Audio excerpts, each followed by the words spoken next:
તો જામનગર એલસીબીએ ચોરીનો ભેદ ઉકેલી કાઢ્યો છે।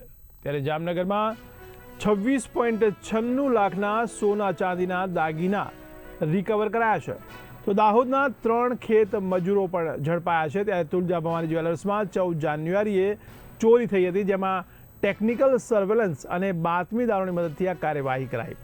તો પોલીસે આરોપીઓ સામે કાયદેસરની કાર્યવાહી શરૂ કરી છે।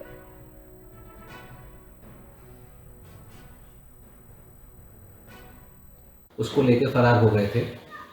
जैसे ही फरियाद मिली उसके बाद ध्रोल की जो पुलिस स्टेशन की टीम है और एलसीबी की जो टीम है वो घटनास्थल पर पहुंच के इन चोर को पकड़ने की कार्यवाही करना चालू करती है, जिसके बाद 3 दिन की मेहनत के बाद ह्यूमन और टेक्निकल इनपुट्स के आधार पे आज हमें पता चला कि कुल 3 लोग हैं, आरोपी हैं। वो जोड़िया से ध्रोल की ओर